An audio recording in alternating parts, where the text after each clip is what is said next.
Halo teman-teman semua, kembali lagi sama aku Cynthia. Dan kali ini aku mau bahas tentang hipertiroid lagi. Jadi setelah 3 tahun yang lalu aku pernah bikin video tentang hipertiroid dengan kakak perempuan aku. Jadi kita sama-sama kena tiroid waktu itu, dia duluan terus aku. Nah, karena banyak banget teman-teman yang akhir-akhir ini ya, beberapa minggu ini aku dapat reaksi. Jadi banyak banget teman-teman yang juga kena hipertiroid, dan aku juga ikut ikut prihatin, karena memang tiroid itu penyakit yang eh, nggak kelihatan. Jadi kalau misalnya orang gitu ya lihat kita kayaknya sehat-sehat aja, baik-baik aja gitu, tapi sebenarnya di dalam itu kita banyak banyak banyak gejala gitu yang kita rasakan, dan itu sangat mengganggu. Jadi untuk memulainya aku bakal review kembali ya gitu, apa sih penyakit hipertiroid itu. Penyakit hipertiroid adalah penyakit akibat kadar hormon tiroid terlalu tinggi di dalam tubuh. Nah, kondisi kelebihan hormon tiroid dapat menimbulkan gejala jantung berdebar, tangan gemetar, dan berat badan turun drastis. Dan tiga-tiga ini aku alamin. Dan itu yang paling paling kelihatan banget itu tangan gemetar, yang bikin aku langsung cek ke dokter. Dan dokter juga pada saat itu langsung pertanyaannya itu langsung detail gitu loh. Jadi mulai dari menstruasi aku ditanya, terus selain gejala berdebar apa aja yang aku rasakan, dan diagnosanya juga langsung tepat gitu, karena dia tes nggak langsung tepat. Karena gejalanya itu tangan gemetar, terus random gitu loh, gejala itu random, jadi dia nggak bisa langsung diagnosa. Tapi kemudian pas aku bilang menstruasi aku nggak lancar, di situ dia karena ragu, dia bikin surat untuk mengajukan tes lab untuk cek darah di bagian tiroid gitu. Dan disitulah ketahuan kalau aku kena sakit hipertiroid. Dan kelenjar tiroid terletak di bagian depan leher, jadi di sini, dan berperan sebagai penghasil hormon tiroid yang berfungsi untuk mengendalikan proses metabolisme, seperti mengubah makanan menjadi energi, mengatur suhu tubuh, dan mengatur denyut jantung. Itu kenapa sebabnya orang kena hipertiroid itu sakitnya itu gejalanya random gitu, kayak denyut jantungnya berdebar gitu ya. Terus juga berat badan turun ya, karena kan metabolismenya di situ kena ya, jadinya sistem metabolismenya itu justru cepat gitu. Jadi kita duduk aja udah seperti orang lari gitu. Dan penyebab hipertiroid itu ada banyak, tapi aku cuma sebutin satu, yaitu penyakit Graves, karena aku kena yang tipe ini. Itu adalah akibat autoimun atau kekebalan tubuh yang menyerang sel normal. Dan biasanya kita kena tiroid ini, yang jenis ini itu juga keturunan gitu. Jadi kalau misalnya ada keluarga yang kena, biasanya itu penyebabnya ya. Jadi kayak keturunan gitu. Oke. Terus hipertiroid juga bisa terjadi pada kehamilan. Dan kita langsung aja ya ke gejala hipertiroidnya. Nah, itu keluhan yang muncul antara lain jantung berdebar, tremor atau gemetar di bagian tangan, mudah merasa gerah dan berkeringat, gelisah, mudah marah, berat badan turun drastis, sulit tidur, konsentrasi menurun, diare, penglihatan kabur, rambut rontok, dan gangguan menstruasi. Dan selain gejala yang dapat dirasakan oleh penderita, ada beberapa tanda-tanda fisik yang dapat ditemukan pada penderita hipertiroid, yaitu pembesaran kelenjar tiroid atau penyakit gondok. Dan puji Tuhan aku enggak. Bola mata terlihat sangat menonjol, ruam kulit atau biduran, telapak tangan kemerahan, dan tekanan darah meningkat. Oke, jadi itu tadi gejala-gejalanya, dan malam ini aku mau ya sedikit membantu teman-teman gitu ya menjawab apa solusinya untuk apa solusinya untuk mengatasi gejala-gejala yang timbul dari hipertiroid itu sendiri. Nah, kayak aku pertama kali aku tahu aku hipertiroid, di sini penanganannya ya itu ya tadi cek ke dokter, cek darah, terus juga konsul dan minta obat yang sesuai dan cocok buat badan kamu. Dan aku sendiri waktu itu juga begitu aku terdeteksi hipertiroid itu aku dipanggil ke rumah sakit, terus di sana aku dikasih apa ya nama obatnya aku lupa, Stremazole atau apa gitu. Nah itu aku nggak cocok karena langsung muncul gejala-gejala apa ya efek samping dari obatnya, dan kemudian sama dokter aku dikasih PTU. Nah itu kan bisa cari di Google ya, PTU apa ya kepanjangannya ya, PTU untuk hipertiroid, propiltiuracil. Nah itu aku dikasih dosisnya, aku lupa berapa dosisnya, tapi itu cocok banget ke aku, dan aku minum itu lumayan lama ya, hampir 2 tahunan. Dan setiap bulan aku melakukan tes cek darah, dan juga telepon dokter waktu corona. Ya waktu corona itu aku konsultasinya melalui telepon, tapi sebelumnya itu aku konsultasi langsung ke dokter. Jadi hampir selama 2 tahunan itu aku selalu konsul dan cek darah. Dan selama 1,5 tahun waktu itu nggak boleh hamil dulu, karena itu bisa menyebabkan kecacatan pada bayi kalau nggak salah gitu ya. Nah jadi pengobatannya itu kurang lebih 2 tahunan, sampai setelah itu, setelah aku dinyatakan sembuh, baru setahun setelahnya aku hamil. Oke, jadi kembali lagi ya, gejala yang dirasakan itu kebanyakan gejala itu bakal berkurang ketika kita mendapatkan dosis obat yang tepat. Jadi kenapa aku bilang kalau kalian udah tahu kalian hipertiroid, cepat ditanganin. Dan tingkat keparahan hipertiroid itu sendiri juga mempengaruhi ya. Jadi tergantung dari dokter itu penanganannya bagaimana, itu setiap orang berbeda-beda. Jadi aku juga punya kolega yang kena dan dia juga ditangani dengan cara yang berbeda. Kakak aku juga dokternya beda, jadi penanganannya juga beda, dan dia tiroidnya lumayan lebih parah daripada aku. Jadi sama dokter dia dapat penanganan selain minum obat, dia memutuskan untuk menghilangkan hormon tiroidnya dan diganti dengan obat. Jadi obatnya itu diminum seumur hidup.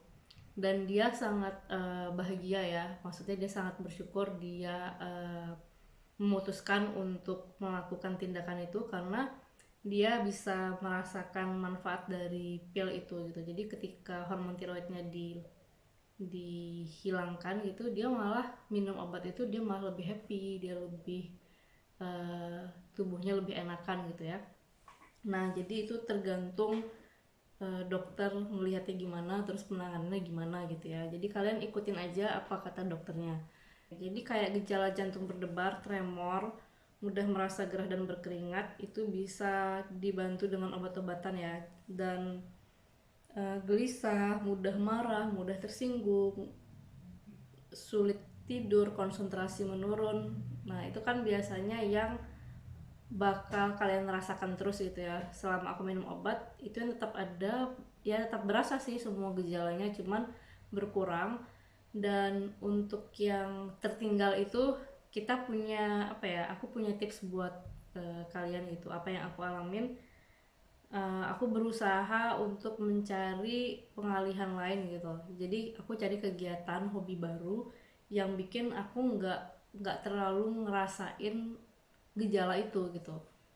Jadi ya udah, kita tahu kita sakit, kita minum obatnya, kita tetap lakukan cek darah dan sebagainya gitu yang secara medis ya, dan kita harus berusaha mencari kegiatan atau aktivitas lain yang bikin kita nggak fokus hanya pada proses pengobatan gitu. Nah, kalian ngerti ya maksud aku. Dan itu aku lakukan pada saat itu aku buka catering. Jadi aku malah justru lebih sibuk, lebih capek ya. Tapi entah kenapa karena hatiku happy gitu, aku tetap minum obatnya, aku tetap cek, dan ya udah aku fokusnya lebih ke memberi kepuasan kepada klien aku gitu ya, sama catering gitu, gimana caranya bikin makannya enak, gimana caranya menyelesaikan masakan yang bejibun gitu. Dan jadi dari situ aku jadi nggak kepikiran lagi tuh yang kayak aduh udah nggak punya waktu buat gelisah, nggak punya waktu buat tersinggung, nggak punya waktu buat ya nggak punya waktu lah gitu buat mikirin penyakit aku gitu. Dan aku jadinya ya karena capek juga gampang tidur gitu, dan karena hatinya happy gitu ya, udah selesai masak, udah selesai nganterin catering, pelanggan puas gitu, dan itu bikin happy dan bikin capek gitu, jadi ya bisa tidur juga sih gitu. Dan itu aku lakukan selama 2 tahunan juga, sampai aku tahu aku hamil ya, baru aku berhenti dari catering. Dan itu sangat membantu teman-teman. Jadi sebenarnya mungkin bukan hobinya, tapi intinya kita harus mencari sesuatu hal yang positif itu. Kita harus berusaha benar-benar mencari hal yang positif gitu. Jadi apa yang nggak ada itu karena kita udah gelisah, kita udah mudah marah, itu kita butuh effort yang lebih untuk jadi orang yang positif gitu. Dan ya udah nggak usah dipikirin-pikirin banget. Tapi itu emang sulit sih, karena aku sendiri ya, aku juga jadi lebih respect ke suami aku yang walaupun kadang aku mudah tersinggung, kadang aku ya jadiin dia tempat pelampiasan gitu ya, tapi dia tetap uh, tetap mau sama aku gitu. Nah, jadi ya kita juga, oh ya itu juga salah satu cara ya, jadi kita bisa ingetin ke orang-orang tercinta kita, orang-orang di sekitar kita, maaf maaf nih kalau misalnya aku jadi gampang tersinggung, aku jadi mudah marah-marah. Nah kita cerita aja gitu apa yang kita alamin, apa yang kita rasain, kita bagikan ke mereka, jadi mereka juga bisa ikut apa ya, ikut mengantisipasi gitu. Jangan sampai karena keadaan kita yang nggak terlihat secara fisik tapi di dalam gitu, itu bikin orang-orang di sekitar kita jadi ikutan apa ya, menyerap energi negatif, dan mereka jadi malah ada problem sama kita gitu. Tapi kalau kita kasih tahu dari awal, kita udah ingetin mereka, paling enggak mereka bisa mengantisipasi situasi gitu. Terus juga kayak gejala penglihatan kabur, diare, rambut rontok, gangguan menstruasi itu juga bisa dikurangi dengan obat yang kita minum ya. Dan juga pola makan dan pola hidup sih aku bilang. Jadi pola hidup itu ya kita banyak yang nanya sama aku gitu ya di YouTube yang sebelumnya, di konten yang sebelumnya itu banyak yang nanya makan apa sih kak, ada pantangan nggak sih sama makanannya supaya tiroidnya itu cepat sembuh gitu. Sebenarnya sih dari dokter sendiri itu nggak ada pantangan makanan, tapi aku sendiri berusaha mencari gitu ya, mencari di Google, mencari informasi makanan apa sih yang bisa memicu penyebab apa ya, memicu memperparah penyakit hipertiroid. Nah itu kayak kedelai dan produk susu gitu ya, itu bisa memicu. Jadi pada saat aku kena hipertiroid itu aku juga mengurangi, tidak meniadakan tapi mengurangi mengonsumsi makanan yang bisa memicu hormon tiroid tadi jadi hiper gitu. Dan untuk makanan sendiri juga banyak ya makanan lain yang lebih sehat gitu ya, yang bisa mengganti kayak produk susu dan kedelai gitu. Jadi kalian cari aja misalnya kayak susu, enggak susu kedelai tapi susunya diganti jadi susu almond gitu ya. Terus itu untuk yang produk susu ya. Kayak keju ya dikurangin dulu, jangan makan keju dulu. Terus kayak tahu, tempe itu kan produk kedelai ya. Nah itu sebaiknya betul-betul dikurangin. Jadi misalnya makannya dulunya tiap hari, aku sendiri suka banget tempe tahu gitu, hampir tiap hari, aku kurangin jadi 1 kali seminggu atau 1 kali 2 minggu gitu ya. Nah itu untuk yang makanan. Terus aku juga banyak minum smoothie, smoothie sayur, jadi kayak salade gitu. Jadi salad mix itu aku campur mm, dengan strawberry kayak gitu ya, dengan strawberry. Terus ya udah kasih air, terus di blender deh, terus diminum gitu. Jadi ya banyakin aja produk sayur-sayuran, terus buah-buahan itu juga bagus banget buat kesehatan tubuh. Jadi nggak cuma buat yang tiroid, tapi juga buat yang badannya sehat gitu, itu bikin tambah sehat gitu ya. Itu tadi untuk pola makan. Kalau pola hidup sehat secara umumnya gitu kan olahraga ya. Nah olahraga, sedangkan hipertiroid itu kan ada hubungannya sama jantung berdebar terus gemetaran gitu ya. Dan sebaiknya sih kalau aku sendiri, aku menghindari yang namanya kardio, dan aku lebih banyak melakukan olahraga olah tubuh gitu. Jadi kayak yang squat, sit up kayak gitu. Dan itu juga aku dengerin badanku, kalau kira-kira aku capek, misalnya repetisinya dikurangin atau sebentar aja 30 menit, pokoknya tiap hari itu bergerak gitu ya.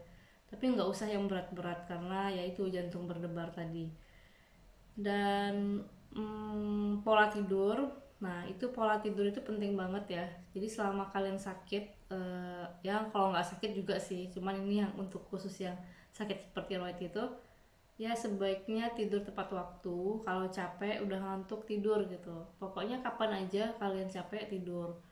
Dan itu sangat penting banget karena itu mempengaruhi mood kita juga ya. Jadi kitanya udah basicnya gampang marah, gampang gelisah. Nah kalau tidurnya kurang gimana ya, jadi double kan gitu. Jadi juga selain tidur, pola hidup sehat lainnya apa ya, oh ya ini penting banget, ini kesehatan mental itu penting ya, karena kan orang hipertiroid itu jadi gampang depresi tuh. Nah yang aku rasakan sendiri juga, aku gampang ngerasa depresi gitu. Kita depresi dengan sendirinya aja gitu, kita nggak ada masalah, kita happy, nggak ada situasi yang bisa memicu itu, tapi kita merasa kita down banget. Nah itu kenapa pentingnya pola pikir ya.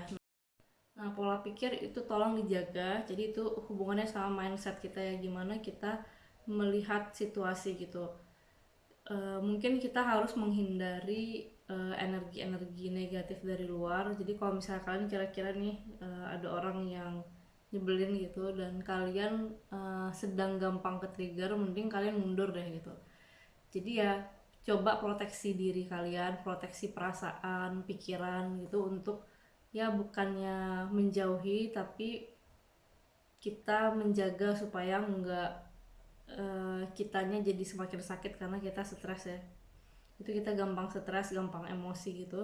Jadi sebaiknya menghindari hal-hal yang memicu stres dan emosi. Dan kita dengerin betul-betul badan kita. Kalau kita capek, kita tidur. Kalau kita lagi sedih, kita coba cari hal-hal yang positif yang bikin kita happy. Misalnya kayak nonton humor gitu, atau nonton Friends.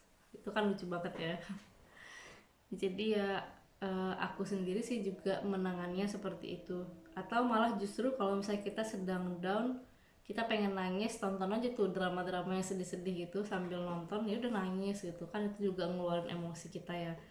Nah jadi dengan cara-cara seperti itu kalian bisa melalui hipertiroid dengan lebih tenang gitu. Jadi ya udah diobatin, ditanganin, kalian punya aktivitas dan hobi yang positif, dan kita juga menghindari hal-hal negatif di sekitar kita untuk sementara.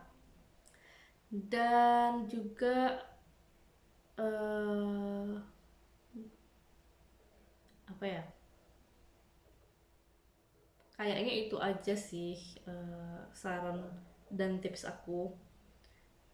Dan yang paling penting terutama dari semua itu adalah pola pikir dan mencintai tubuh kalian. Di sini aku maksud dengan mencintai tubuh itu bukan jadi egois, tapi kita lebih mendengarkan apa yang kita butuhkan gitu. Jadi kalau kita butuhnya istirahat, kita nggak enakan sama orang gitu, karena kita lagi sakit loh ini. Nah, kita yang harus melindungi diri kita gitu dari melindungi dan mengobati diri kita dengan cara yaitu orang nggak akan tahu gitu, orang nggak akan tahu apa yang kita alamin. Jadi kita yang lebih harus sayang sama diri kita. Ketika kita butuh istirahat, ada yang minta bantuan gitu, ya berani bilang enggak gitu, enggak aku lagi capek nih, aku tidur dulu ya gitu, tapi dengan cara yang sopan ya gitu. Jadi kita harus mendengarkan dan memprioritaskan diri kita dulu. Selama kita sakit nggak apa-apa, kita lebih prioritasin diri kita. Butuh istirahat, butuh tidur, butuh hiburan, nggak mau diganggu orang gitu, ya udah nggak apa-apa gitu. Yang penting kita nyaman gitu, kita bikin diri kita senyaman-nyamannya selama masa pengobatan. Nah, dan ikutin aja semua yang dokter saranin, kita ikutin. Terus kita rasa-rasa mana yang cocok sama kita, mana yang enggak gitu. Dan kita banyak lebih lagi cari informasi. Kita baca banyak informasi tentang hipertiroid, dan yang baik kita coba. Dan kalau misalnya itu nggak cocok, ya udah coba yang lain lagi gitu ya. Nah, itu sedikit tips dari aku tentang bagaimana kita meminimalisir gejala hipertiroid selama masa pengobatan. Jadi selama masa pengobatan, hal yang kita harus sadari, ini aku ulangin lagi karena ini betul-betul penting. Kita menyadari kalau kita sedang sakit, kita dalam proses pengobatan, dan kita butuh memprioritaskan diri kita sendiri. Jadi kita harus take care of ourselves, baik itu secara pola makan, pola tidur, pola hidup sehat ya, pola olahraga, pola pikir, pokoknya semuanya itu kita harus fokus gitu. Fokus gimana kita punya aktivitas menyenangkan, menenangkan, dan biar cepat sembuh.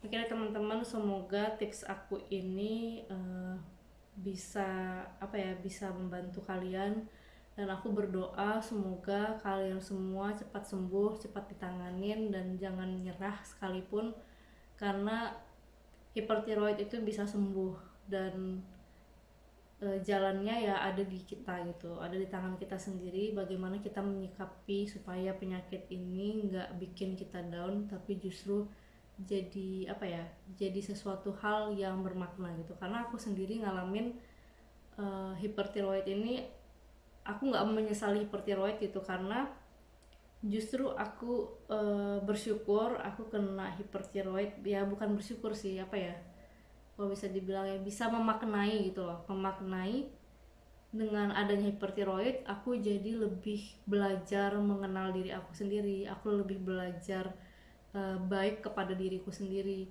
aku belajar take care of myself dengan baik gitu. Aku belajar untuk mendengarkan tubuh aku gitu. Jadi ketika aku sakit, aku istirahat gitu. Ketika aku aku merasa sedang down, ya aku ini dulu ya, aku rehat dulu gitu, aku pause. Aku nggak mau gerusa-gerusu gitu ya. Jadi aku dengarkan dulu pertama kali tubuhku minta apa, aku coba kasih gitu. Nah itu dia tips dari aku. Semoga kalian cepat sembuh, tetap semangat, bye.